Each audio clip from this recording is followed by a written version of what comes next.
Hello MTG Brawlers. Today, we are playing a mono red commander that costs 3 and 2 red. Urabrask Heretic Praetor.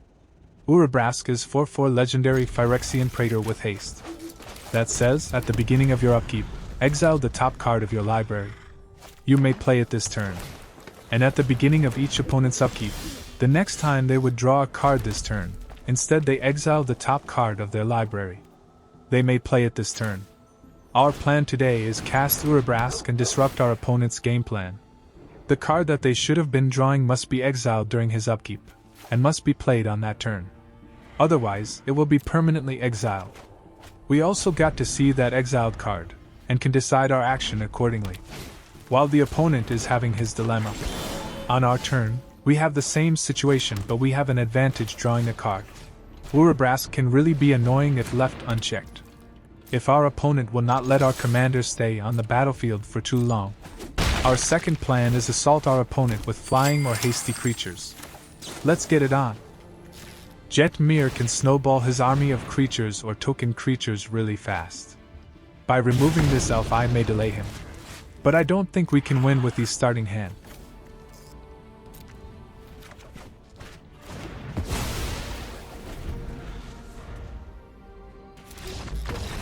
NANI?!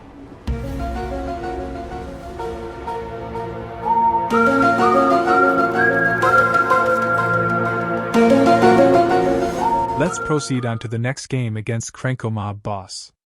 Krenko is also a red commander that costs 2 and 2 red. Krenko is a 3/3 legendary goblin warrior that has the ability to tap this creature to create X/1/1 red goblin creature tokens, where X is the number of goblins you control.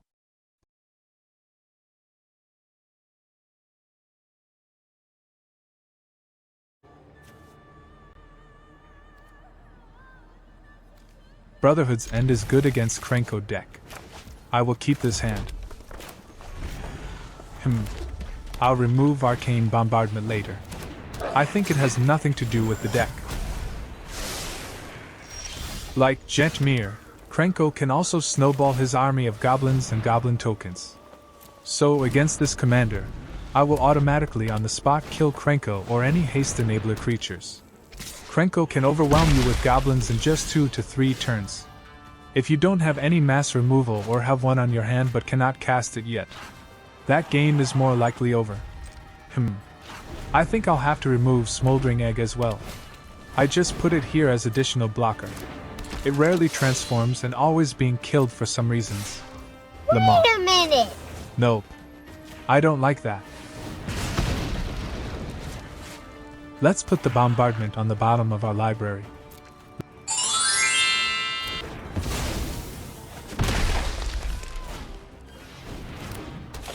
Okay. I think that's a bait. Let's cast Urza's Construction Drone. I like this card. For only 3 colorless mana, you'll conjure the Tron lands into your library. And whenever you attack with this construct or when it dies, you'll get to seek one of those lands. It's so easy to pull off. In my opinion, this is a good addition to decks that are experiencing mana drought. Once you've assembled the lands on the field, that sweet 7 colorless mana will help you cast your big spells or X spells. I think I will risk it. Let's cast Urabrask first, and let's see what he'll do. Alright. Krenko. That is why I as much as possible remove haste enablers on the field ASAP. With those enablers, Krenko can be activated as soon as he got on the field. It is possible that the opponent next turn will cast something that will make his goblins bigger. If he will remove my commander, it's fine. If not, I can dig a little deeper into my library to get something that will maybe stop his goblins. Most likely he will cast more goblins, but I have my Brotherhood's End at the ready. El Mafeo.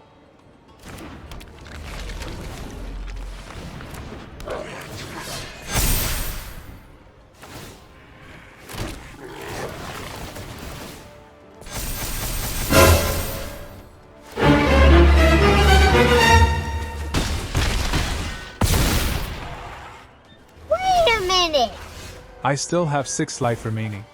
Fortunately, it was not an Anthem effect, he could have won already.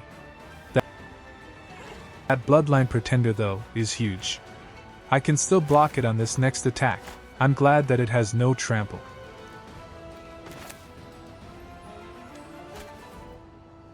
Let's get some Urza land first, then let's wipe his goblins. If he got flinged though, that would be hilarious.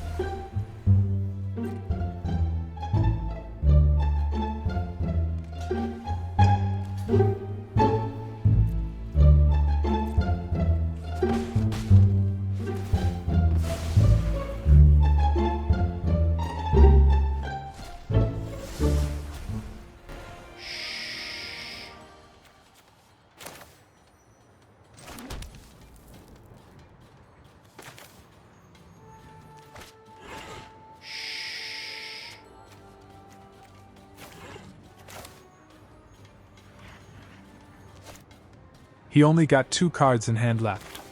If I can survive the Pretender, I can still win this game. Nice. Oops.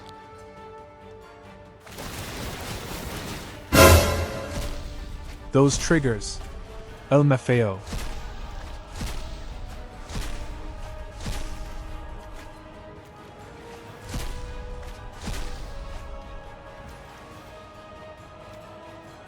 Let's put our dragon egg and prepare for his attack next turn.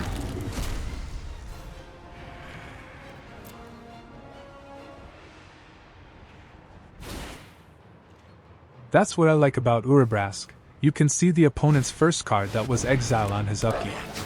He cannot bluff. Lamar. Okay. Siege Gang Commander. More goblins plus a little bit of flinging action going on. Nice.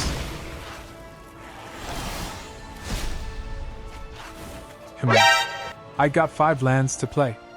LOL. Nice. One more to go to complete the Tron lands. You shall not pass! It would be nice though if can cast Skitterbeam Battalion in its full cost, but I need blockers.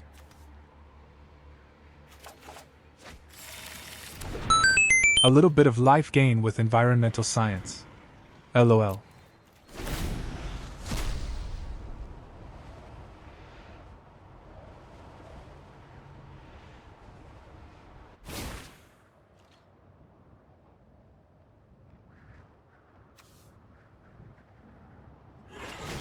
NANI? What's this? Experimental frenzy. You may look at the top card of your library anytime. You may play lands and cast spells from the top of your library. You can't play lands or cast spells from your hand. This is bad if he can play spells from his library continuously. Tron lands online. Nice. Oopsie. Chaos Baylor. Now we are talking. If this demon attacks or dies, we can choose to discard our hand and seek that many non-land cards and can deal 2 damage to my opponent's goblins. The perpetual +2/+0 will not matter on his bloodline Pretender because it's already humongous.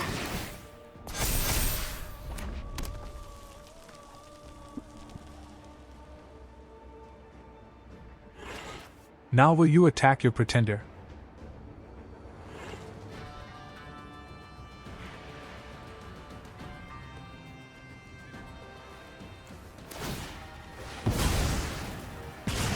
Okay.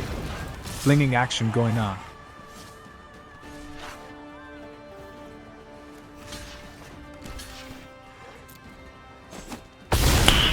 Nice. Nice. Let's replace my hand and KABOOM his creatures.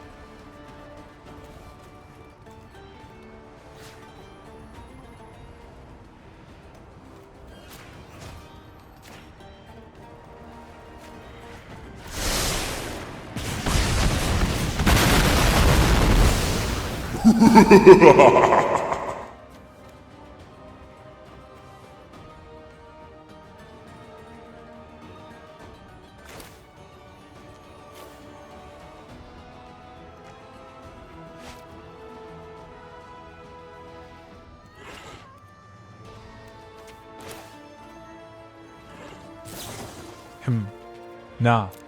No. Let's not rush things. My turn.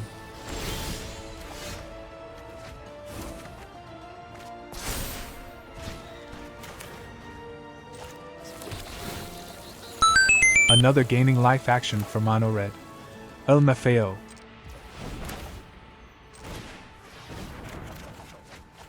There you go. Here comes our savior.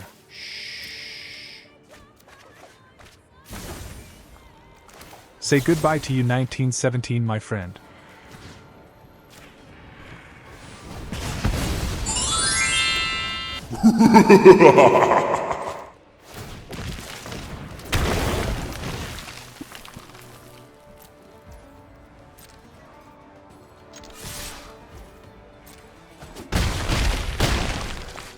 Tron lands are amazing. But if you tap your lands incorrectly like this, with a single instant colored spell that can potentially save you from losing, but now you can't play it, you're crazy. El Mafeo. Anyway, at least I can see Tali coming next turn. No bluffing for my opponent.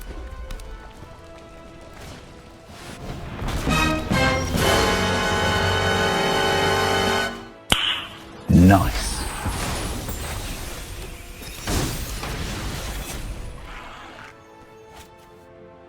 Now, sir, it's your time to defend.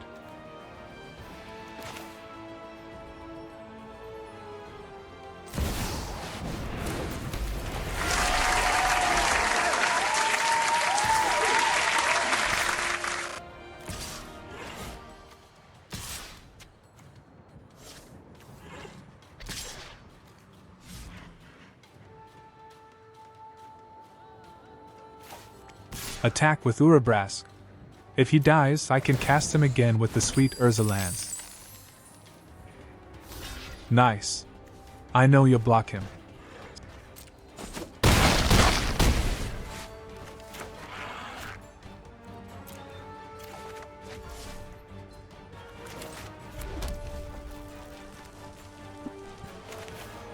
Say goodbye to Tali.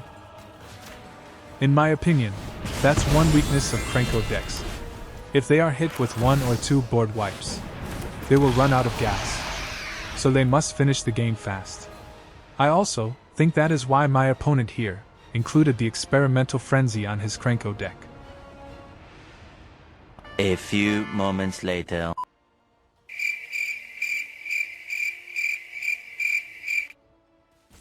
2,000 years later. Honestly, I encountered a lot games and or players like this. My opponents are so active playing cards, planning and thinking. You can even see them hovering on the cards on the battlefield and graveyards, even using the chat bubbles, and so on. Then suddenly they're gone. I am now left watching the timer as it dwindled down. Before I assume maybe they've lost connection or the game crashed. Maybe they went to the toilet. Maybe they're at work, or maybe they realize that they need to do other important things. Or whatever. But with all those games like this one, it's always that my opponents are so close at winning. Yet, near the end of the game, maybe they are seeing themselves being defeated with all their effort. Maybe they cannot accept that and decided to play with the rope while nibbling on salt. One eternity later. Guys, what do you think? Have you encountered this kind of situation too? Please comment down below. I also would like to know your maybes.